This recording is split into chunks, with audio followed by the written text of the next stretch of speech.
ദൈവത്തിൻ്റെ അതിപരിശുദ്ധമായ നാമം വാഴ്ത്തപ്പെടുമാറാകട്ടെ. യാക്കോബ് 3-ാം അധ്യായത്തിൻ്റെ 1-ാമത്തെ വാക്യം ഇങ്ങനെ വായിക്കുന്നു: എൻ്റെ സഹോദരരെ, നിങ്ങളിൽ അധികം പേർ ഉപദേഷ്ടാക്കളാകരുത്. ഉപദേശിക്കുന്നവരായ നമുക്ക് അധികം കർശനമായ ന്യായവിധി ഉണ്ടാകുമെന്ന് നിങ്ങൾക്കറിയാമല്ലോ. ഉപദേശിക്കുന്നവരായ നമുക്ക് അധികം കർശനമായ ന്യായവിധി ഉണ്ടാകും എന്ന് നിങ്ങൾക്കറിയാമല്ലോ. അപ്പോൾ സത്യവേദ പുസ്തകം പറയുന്നത് അധികം ശിക്ഷാവിധി വരുമെന്ന് എഴുതിയേക്കുന്നത്, NIV എഴുതിയേക്കുന്നത് അധികം കർശനമായ ന്യായവിധി ഉണ്ടാകും എന്നാണ് എഴുതിയേക്കുന്നത്. എന്നതാണെങ്കിലും രണ്ടിനകത്തും കോമൺ ആയിട്ടൊരു കാര്യമുണ്ട്: കർശനമാണ് എന്നത് കറക്റ്റാണ്. കർശനം എന്നാൽ തീർച്ചയാണ്, ഒരു കാരണവശാലും ഒഴിവില്ല. അതുകൊണ്ട് കർത്താവ് പറയുന്നു, എല്ലാവരിട്ടും കർശനമായ ശിക്ഷാവിധി വരും എന്നറിഞ്ഞതുകൊണ്ട് അധികം പേർ ശുശ്രൂഷകരാകണ്ട എന്ന് പറഞ്ഞാൽ, കർത്താവ് പറഞ്ഞത് അടുത്ത് വരുമ്പോൾ സൂക്ഷിച്ചേ വരാവുള്ളൂ, അങ്ങനെയാണ് പറഞ്ഞേക്കുന്നത്. എന്ന് പറഞ്ഞാൽ കളിയും ചിരിയും മിമിക്സ് പരേഡും ഒന്നും വേണ്ട. ഞാൻ ഈ കേരളത്തിലെ വിശ്വാസ സമൂഹത്തോടൊന്ന് ചോദിക്കട്ടെ, കർത്താവിൻ്റെയോ ശിഷ്യന്മാരുടെയോ ഒക്കെ പ്രസംഗത്തിൽ എവിടെയെങ്കിലും മിമിക്സ് പരേഡ് ഉണ്ടായിരുന്നോ? കല്യാണത്തിന് ചെല്ലുമ്പോൾ അവിടെ ഇരിക്കുന്ന കട്ട്ലറ്റ് നീ പ്രാർത്ഥിക്കാതെ എടുത്ത് വിഴുങ്ങരുത്, ഇതുകൊണ്ട് കാര്യങ്ങളൊക്കെ എവിടെയെങ്കിലും കേട്ടിട്ടുണ്ടോ? ശുശ്രൂഷർ വേണ്ടെന്നല്ല കർത്താവ് പറഞ്ഞത്. കർത്താവ് പറഞ്ഞത് അനേകം ശുശ്രൂഷകരെ ഉണ്ടാക്കണ്ട, കർത്താവിനാൽ എഴുന്നേറ്റ് വരുന്നവർ മര്യാദയ്ക്ക് ശുശ്രൂഷിക്കട്ടെ എന്നാണ് പറഞ്ഞത്. തമിഴ്നാട്ടിലെ റാംബേൽ പെർഫോംസ് ചെയ്യുന്ന ഒരു പ്രസംഗകനുണ്ടായിരുന്നു. ഭയങ്കര പാട്ടുകാരനായിരുന്നു. കേരളത്തിലെ ജനമൊക്കെ അങ്ങ് ഇളകി മറിഞ്ഞാടുമായിരുന്നു അയാളുടെ പാട്ട് കേട്ടിട്ട്. കോയമ്പത്തൂരും തേനിയിലുമായിരുന്നു പ്രധാന പ്രസ്ഥാനങ്ങൾ. കോയമ്പത്തൂരെ പൂട്ടി. സ്റ്റേജിൽ കളിയും ചിരിയും റാംബേലുള്ള ചാട്ടവും അടിയും പാട്ടവും കളിയൊക്കെ ആയി കഴിഞ്ഞപ്പോൾ അതൊന്നും ദൈവവചനവുമായിട്ട് നിരക്കാത്തത് കൊണ്ട് ദൈവം അത് പൂട്ടിച്ചു. ഇപ്പോൾ ഗതികെട്ട് അലഞ്ഞു നടക്കുക. വിശ്വാസികൾ ഇവിടെ പാട്ടും പാടി നടക്കുക. കേരളത്തിലുള്ളവൻ ഇതൊന്നും അറിയുന്നില്ലല്ലോ. ഒന്നാമത്തെ കാര്യം, കേരളത്തിലുള്ളവൻ്റെ കണ്ണിൻ്റെ എല്ലാം മുമ്പിൽ ഒരു പാടയല്ലേ, നല്ലൊരു ശതമാനത്തിൻ്റെയും. ആഫ്രിക്കക്കാരൻ്റെ കീഴെ കൊണ്ട തല വെച്ചാലും കാണാനുള്ള കണ്ണ് ഇവന്മാർക്കില്ല. അപ്പോൾ ശുശ്രൂഷകന്മാർ 3 വിധത്തിൽ ആത്മവ്യാപാരം ചെയ്യുന്നു എന്ന് നമ്മൾ മനസ്സിലാക്കണം. 1, വിളിച്ചവൻ്റെ വിളിക്ക് യോഗ്യമായി. 2, അവനെ ഉണ്ടാക്കി വിട്ടവൻ പഠിപ്പിച്ച പരിപാടിക്കനുസരിച്ച്. 3, തന്നെത്താൻ സമർപ്പിച്ചിറങ്ങിയവർ. ഇങ്ങനെ 3 തരത്തിലുണ്ട് ആളുകൾ. എന്ന് പറഞ്ഞാൽ കർത്താവ് പറയുന്നത് ഈ മനുഷ്യരാൽ ഷണ്ടരാക്കപ്പെട്ടവരുണ്ട്, ജന്മനാ ഷണ്ടന്മാരുണ്ട്, ദൈവവചനത്തിന് വേണ്ടി ഷണ്ടന്മാരായവരുണ്ടെന്നൊക്കെ കർത്താവ് പറയുന്നെങ്കിൽ എല്ലാ ശുശ്രൂഷകന്മാരും സത്യത്തിൽ ആത്മീകമായിട്ട് ഷണ്ടന്മാരായിരിക്കേണ്ടതാണ്. എന്നാൽ ജന്മനാ അമ്മയുടെ ഉദരത്തിൽ വെച്ച് തന്നെ ഷണ്ടന്മാരായി ജനിച്ചവരുണ്ട് എന്ന് പറഞ്ഞാൽ ശാരീരികമല്ല, മാനസികമായി അങ്ങനെയുള്ളവരുണ്ട്. യേശുവും യോഹന്നാനും ഒക്കെ അതിൻ്റെ ഉദാഹരണങ്ങളാണ്. പിന്നെ രണ്ടാമത്തെ ഒരു ഭാഗം എന്ന് പറയുന്നത്, ശുശ്രൂഷകർ തങ്ങളുടെ മക്കളെ ശുശ്രൂഷയിലേക്ക് കൊണ്ടുവരും എന്ന് പറഞ്ഞാൽ അത് അതിനകത്ത് പല കാരണങ്ങളുണ്ട്. 1, മറ്റാരെയും വിശ്വാസമില്ലാത്തതുകൊണ്ട് സ്ഥാപനം ഏൽപ്പിക്കാൻ വേണ്ടി മക്കളെ കൊണ്ടുവരും. പിന്നെ ഈ ആദായ മാർഗവും പദവികളും ഒക്കെ ഒഴിഞ്ഞു പോകാതിരിക്കാൻ വേണ്ടി മക്കളെ കൊണ്ടുവരും. പിന്നെ തൻ്റെ കുടുംബത്തിൻ്റെ സർവാധിപത്യവും തൻ്റെ വീട്ടുപേരും പോകാതിരിക്കാൻ വേണ്ടി കൊണ്ടുവരും.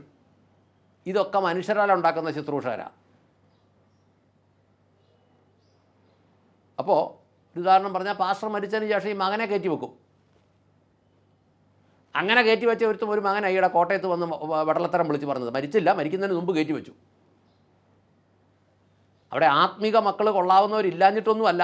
പിന്നെ വേറൊരു കാര്യമുണ്ട്, കേരളത്തിലെ അറിയപ്പെടുന്ന ദുരുപദേശകന്മാരെല്ലാം ആ പുള്ളിയുടെ സഭയിൽ നിന്നാണ് വന്നേക്കുന്നത്. അപ്പോൾ ഇവിടെ ഒരു മനുഷ്യൻ പറഞ്ഞു, മത്തം കുത്തിയ കുമ്പളം മുളയ്ക്കായിരുന്നു. അത് കറക്റ്റാണെന്ന് എനിക്കും മനസ്സിലായി. പിന്നെ തന്നെത്താൻ ജീവിതത്തിൽ പ്രശ്നങ്ങൾ ഉണ്ടായപ്പോൾ ജീവിതം ത്യജിച്ച് കർത്താവിന് വേണ്ടി ഇറങ്ങി വന്ന ആളുകളുണ്ട്. ഇങ്ങനെ 3 വിധത്തിലുണ്ട് ശുശ്രൂഷകന്മാർ. ജന്മന തന്നെ ശുശ്രൂഷകരായിട്ട് വന്ന ആളുകൾ, യേശുവ, യോഹന്നാനൊക്കെ ഉദാഹരണം. പിന്നെ രണ്ടാമത്തെ വിഭാഗം എന്ന് പറഞ്ഞു കഴിഞ്ഞാൽ ഈ മക്കളെ ഒക്കെ കയറ്റുന്നത് സ്ഥാപനം ഏൽപ്പിക്കാൻ വേണ്ടി വേറെ ആരെയും വിശ്വാസമില്ലാഞ്ഞിട്ട് ആദായ പദവികളൊക്കെ നോക്കി തൻ്റെ കുടുംബത്തിൻ്റെ സർവാധിപത്യമൊക്കെ പോകാതെ ഏൽപ്പിക്കുന്ന ഒരു വിഭാഗം. മൂന്നാമത്തെ വിഭാഗം തന്നെത്താൻ പ്രശ്നങ്ങളൊക്കെ ഉണ്ടായപ്പോൾ ജീവിതം വേണ്ടെന്ന് വെച്ച് ഇതിനു വേണ്ടി ഇറങ്ങിയവർ. ഇതിൽ രണ്ടാമത്തെ കൂട്ടർക്ക് ഒരു വചനം ഒന്ന് വായിക്കാം. 1 തിമോത്തിയോസിൻ്റെ പുസ്തകത്തിൽ 6-ാം അധ്യായത്തിൻ്റെ 5-ാമത്തെ വാക്യമാണത്. 1 തിമോത്തിയോസ് 6:5. ത്യാഗികളുമായ മനുഷ്യർ തമ്മിലുള്ള വാദകോലാഹലം എന്നിവ ഉണ്ടാകുന്നു. അവർ ദൈവഭക്തിയെ ഒരു ആദായ മാർഗമായിട്ട് കാണുന്നു എന്ന് പറഞ്ഞാൽ, ഞാൻ ഈ പറഞ്ഞതിൽ രണ്ടാമത്തെ കൂട്ടർ എന്ന് പറഞ്ഞു കഴിഞ്ഞാൽ ഈ മക്കളെ കയറ്റിക്കൊണ്ടുവരും. അതെന്തുകൊണ്ടാണെന്ന് ചോദിച്ചാൽ മറ്റാരെയും വിശ്വാസമില്ലാതെ സ്ഥാപനം നിലനിർത്താൻ വേണ്ടി കൊണ്ടിരുന്നതാണ്. പിന്നെ ഒരു ആദായ മാർഗമാണ്, പദവികളൊക്കെ നോക്കിയാണ്, തന്നെയുമല്ല തൻ്റെ കുടുംബത്തിൻ്റെ സർവാധിപത്യം പോകാതെ നിൽക്കണം. ഇങ്ങനെയൊക്കെ ഉണ്ടാകുന്ന മനുഷ്യരാൽ ഉണ്ടാക്കുന്ന വിഭാഗം. സത്യത്യാഗികളുമായ മനുഷ്യർ തമ്മിലുള്ള വാദകോലാഹലം എന്നിവ ഉണ്ടാകുന്നു. അവർ ദൈവഭക്തി ഒരു ആദായ മാർഗമായി കരുതുന്നു. കാരണം അവർക്കിത് എന്നാന്ന് അറിയത്തില്ലാത്തതുകൊണ്ട് ഇതൊരു ആദായ മാർഗമായി കരുതുന്നു. തമിഴിൽ ഇതിനെ പറയുന്ന ഒരു ആദായ തൊഴിലായി കാണുന്നതാണ് തമിഴ് ബൈബിൾ പറയുന്നത്. ഉദാഹരണം പറഞ്ഞാൽ, ഒരുത്തൻ സിമൻറ്റ് കട വെക്കുന്നു, ഒരുത്തൻ കമ്പിക്കട വെക്കുന്നു, ഒരുത്തൻ സ്വർണ്ണക്കട വെക്കുന്നു, ഒരുത്തൻ പലചരക്കട വെക്കുന്നു, ഒരുത്തൻ ഹോട്ടൽ നടത്തുന്നു, വേറൊരുത്തൻ അവനവൻ്റെ തൊഴിലായിട്ട് സഭ നടത്തുന്നു. എന്നാ പണി? സഭ നടത്തുന്നു. അപ്പോൾ ആദായ മാർഗമായി, ആദായ സൂത്രമായി ദൈവസഭകളെ മാറ്റരുതെന്ന് കർത്താവ് പറയുന്നു. എന്ന് പറഞ്ഞാൽ വിളിയില്ലാത്തവൻ ഇതിന് ഇറങ്ങി പുറപ്പെട്ടാൽ ഇതിങ്ങനെയാകും. ഈ ശുശ്രൂഷകൻ്റെ അപ്പൻ ചിലപ്പോൾ ദൈവത്തിൻ്റെ വിളി കേട്ട് വന്നവനായിരിക്കും. എന്നാൽ മക്കൾ അപ്പൻ്റെ വിളി കേട്ട് വന്നതാണ്, അല്ലാതെ ദൈവത്തിൻ്റെ വിളി കേട്ട് വന്നതൊന്നുമല്ല. അങ്ങനെ അല്ലാത്തവരും ഉണ്ട് കേട്ടോ, അപൂർവം ചിലരൊക്കെ ഉണ്ട് ദൈവത്തിൻ്റെ വിളി കേട്ട് വന്നവർ, അവർ ചെയ്തോട്ടെ. എന്നാൽ അപൂർവം ചിലർ ദൈവത്തിൻ്റെ വിളി കേട്ട് വന്നവരല്ലാത്തവരും ഉണ്ട്. ഉദാഹരണം പറയാം. അതുകൊണ്ട് ഒരുത്തൻ പറഞ്ഞു, സീനിയർ പാസ്റ്റർമാരുടെ ഭാര്യമാർ അസോസിയേറ്റ് പാസ്റ്റർമാരുടെ കൂടെ പോകുന്നു, പിന്നെ തിരിച്ചു വരുന്നു, എന്നാലും ദൈവസഭ വളരുന്നു. ഈ പറഞ്ഞവൻ്റെ സഭയിലെ സീനിയർ പാസ്റ്റർ അവനും അവൻ്റെ സഹോദരനും അവൻ്റെ അപ്പനുമാണ്. അപ്പോൾ അവൻ പറഞ്ഞു തന്നെ, സീനിയർ പാസ്റ്റർമാരുടെ ഭാര്യമാർ അസോസിയേറ്റിൻ്റെ കൂടെ പോകുന്നെന്ന് പറഞ്ഞാൽ നിങ്ങൾ മനസ്സിലാക്കിക്കോ ആരാ പോയത്. എന്നിട്ട് ഇവൻ പറയുന്നു, എന്നിട്ട് പോയിട്ട് തിരിച്ചു വന്നിട്ട് പിന്നെ അവിടെ തന്നെ താമസിക്കുന്ന സീനിയർ പാസ്റ്റർമാരുടെ കൂടെ, എന്നിട്ടും ദൈവസഭ വളരുന്നു. അതെന്നാ വളർച്ചയത്? വ്യഭിചാരത്തിലൂടെ മക്കളുണ്ടായി കൂടുന്നതിനെ സഭയുടെ വളർച്ച എന്നാണ് പറയുന്നത്.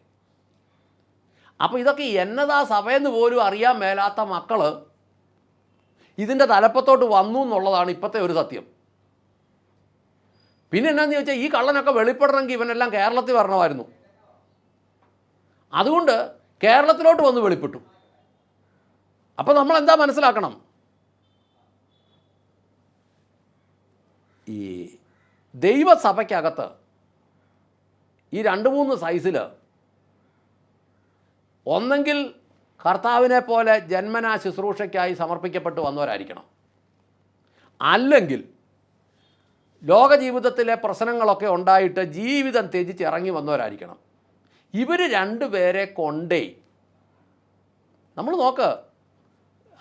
പൗലോസിനെയൊക്കെ നോക്കിക്കേ. പൗലോസൊക്കെ അങ്ങനെ ഇറങ്ങി വന്നതുകൊണ്ടാണ് ദൈവസഭയ്ക്ക് അതുപോലെ ഉപയോഗിക്കാൻ പറ്റിയത്. ദൈവം ഉപയോഗിച്ച അഭിഷിക്തന്മാരുടെ എല്ലാം കാര്യം അങ്ങനെ തന്നെയാണ്. അല്ലാത്തവന്മാരിലും ചിലരൊക്കെ ഇല്ലെന്ന് പറയുന്നില്ല കേട്ടോ, പക്ഷേ അല്ലാത്തതിൽ നല്ലൊരു ശതമാനമായി ഈ മേഖലയിലെ കച്ചവടക്കാരായി മാറിയത്.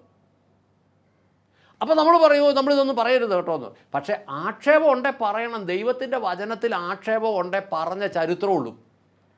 ഉദാഹരണം ഞാൻ പറഞ്ഞ് പെട്ടെന്ന് പ്രാർത്ഥിക്കാം. ഈ ന്യൂജൻകാർ പറഞ്ഞ് പഠിപ്പിക്കുന്ന ഒരു കാര്യമുണ്ട്. നോഹ വെള്ളമടിച്ച് പൂസായി കിടന്നു, മക്കൾ ഒരുത്തനത് വെളിപ്പെടുത്തി. എന്നിട്ട് ഇവർ പറയുന്നത് വെച്ചാൽ അപ്പൻ്റെ നഗ്നത വെളിപ്പെടുത്ത്, അപ്പനടിച്ച് പൂസായി കിടക്കാം, മക്കളത് വെളിപ്പെടുത്തരുത് ഇവന്മാർ പറയുന്നത്. പക്ഷേ സത്യത്തിൽ ഇത് നാട്ടുകാരറിഞ്ഞത് എങ്ങനെയാണ്? ദൈവം ഇത് എഴുതി വെച്ചോണ്ടല്ലേ. അത് മനസ്സിലാക്കാനുള്ള ബോധം പോലും ന്യൂജൻ നേതാക്കന്മാർക്ക് ഇല്ലെന്നുള്ളതാണ്. എന്നിട്ടാണ് ഇവന്മാർ ഈ വെടലത്തരം പറയുന്നത്. അങ്ങനെയാണെങ്കിൽ പ്രാർത്ഥിക്കാം. നമ്മൾ ആക്ഷേപമുള്ളത് ഉന്നയിക്കുക തന്നെ വേണം. അത് ഉന്നയിച്ചാലേ കള്ളനാണയങ്ങൾ ഇല്ലെന്നാവുള്ളൂ. അതുകൊണ്ട് പ്രാർത്ഥിക്കാം. സ്വർഗസ്ഥനായ ഞങ്ങളുടെ നല്ല പിതാവേ, ഞങ്ങളുടെ കർത്താവായ യേശു ക്രിസ്തുവേ, പരിശുദ്ധാത്മാവായ ഞങ്ങളുടെ നല്ല ദൈവമേ, നല്ല ദിവസത്തിനായി നന്ദി പറഞ്ഞ് പ്രാർത്ഥിക്കുന്നു. കർത്താവേ, ഞങ്ങളുടെ ദേശത്തിനായി നന്ദി പറഞ്ഞ് കർത്താവിൻ്റെ മുമ്പിൽ കരഞ്ഞു വീണ് പ്രാർത്ഥിക്കുന്നു. കർത്താവെ, സകല കള്ള നാണയങ്ങളെയും ദൈവം വെളിപ്പെടുത്തണമേ.